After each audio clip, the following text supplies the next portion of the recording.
Shalom, selamat pagi, selamat bertemu kembali dalam program kita membaca Alkitab setiap hari. Pagi hari ini kita masuk dalam episode 8 April. Saya terus mengajak kita, Bapak dan Ibu, mari kita terus membaca Alkitab.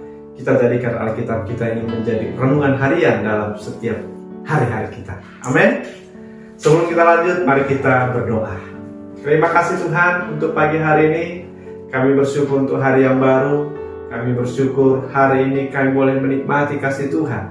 Dan biarlah sepanjang hari ini pun kami boleh dituntun firman-Mu, sehingga setiap langkah kami berkenan di mata Tuhan. Di dalam Yesus Kristus kami berdoa, haleluya, amin. Pagi hari ini tema bagi kita, mata adalah pelita tubuh. Mata adalah pelita tubuh. Saya bacakan dari kitab Lukas pasal yang ke-11 ayat 34. Matamu adalah pelita tubuhmu. Jika matamu baik, teranglah seluruh tubuhmu. Tetapi jika matamu jahat, gelaplah tubuhmu.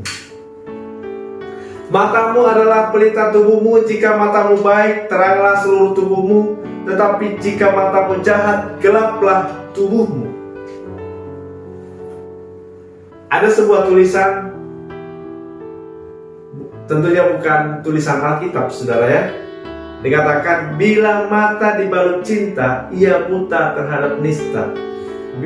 Mata bila diliput benci, ia hanya melihat yang keji. Dalam Alkitab dikatakan, saudara, kasih menutupi banyak dosa. Kasih menutupi banyak dosa. Artinya apa, saudara? Ketika sudut pandang kita dipenuhi oleh kasih Tuhan, maka kita akan melihat sesuatu menjadi berbeda. Ketika kita memandang orang yang berdosa dari kasih Tuhan, maka kita akan memandang bahwa dia orang yang membutuhkan Tuhan. Tapi ketika kita memandang dari sudut iri hati, sudut dari kebencian, maka kita akan menolak, kita akan benci, kita akan melihat yang keji. Alkitab mengajarkan kita pagi hari ini, matamu adalah pelita tubuhmu. Jika matamu baik, jika sudut pandangmu baik, maka akan menentukan sikap hati kita. Akan menentukan sikap hati kita. Misalnya, saudara, kalau kita melihat pemandangan yang baik, maka respon tubuh kita, sikap kita akan mengabadikan. Karena apa? Sangat baik. Karena kita memandang sesuatu yang baik. Tapi ketika kita memandang yang jelek, pemandangannya jelek, maka kita akan berusaha menghindari itu.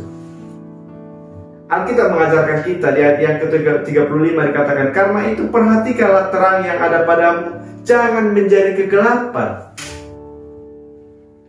Pola pikir kita ini jangan dikuasai oleh kegelapan. Ketika dikuasai kegelapan, maka kita tidak menunjukkan anak-anak Tuhan yang berbeda dengan dunia ini.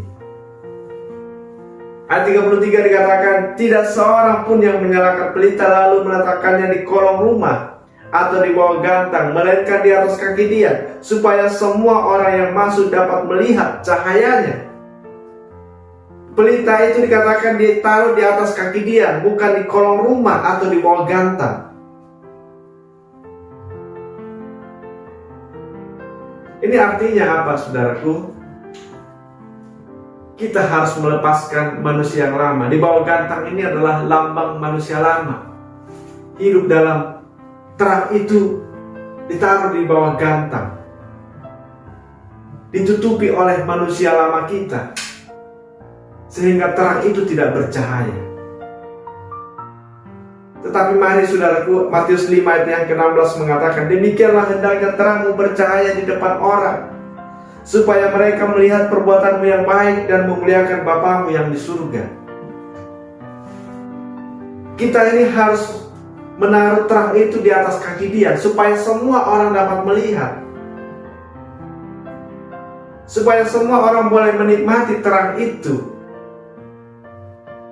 Dan mari kita tunjukkan cara hidup sebagai orang yang sudah lahir baru dalam Tuhan. Harus kita tunjukkan dengan cara hidup kita. Amin.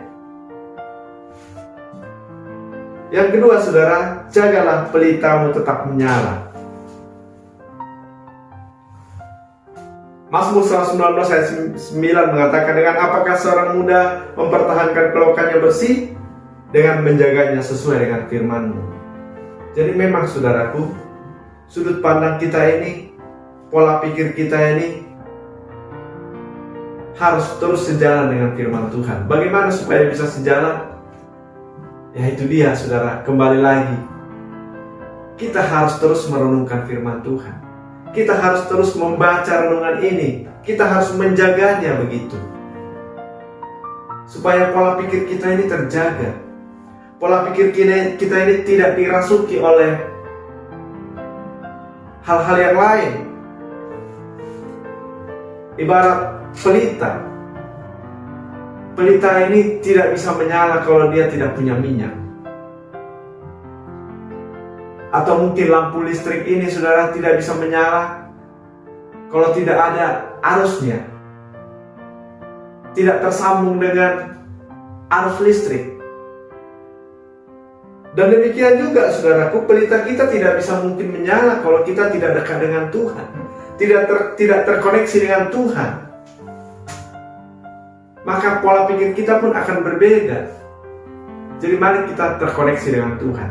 Mari kita dituntun oleh Roh Tuhan, Roh Kudus. Supaya setiap langkah kita ini berkenan di mata Tuhan.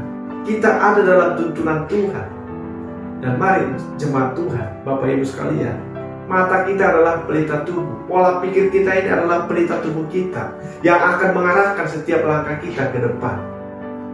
Jadi mari saudaraku, kita harus terus tetap menyala, yaitu jika kita memang hidup di dalam tuntunan Roh Tuhan, Roh Kudus. Karena dunia ini gelap saudara. Dan harus kita ada dalam sumbernya, yaitu Roh Kudus yang menjadi sumber terang kita, terang hidup kita. Sehingga mata kita, pola pikir kita menjadi pelita dalam tubuh kita, menjadi pelita dalam keluarga kita, menjadi pelita dalam lingkungan kita atau dimanapun kita berada. Amin. Demikian renungan kita pagi hari ini. Tuhan memberkati. Kita berdoa. Terima kasih Tuhan untuk pagi hari ini. Kami bersyukur untuk renungan pagi ini. Kiranya pola pikir kami, pola pikir yang telah diubahkan oleh firman-Mu, dan dialah Roh Kudus yang terus menuntun kami. Terima kasih, di dalam Yesus Kristus kami berdoa. Haleluya. Amin. Selamat pagi, selamat beraktivitas. Tuhan Yesus memberkati kita. Shalom.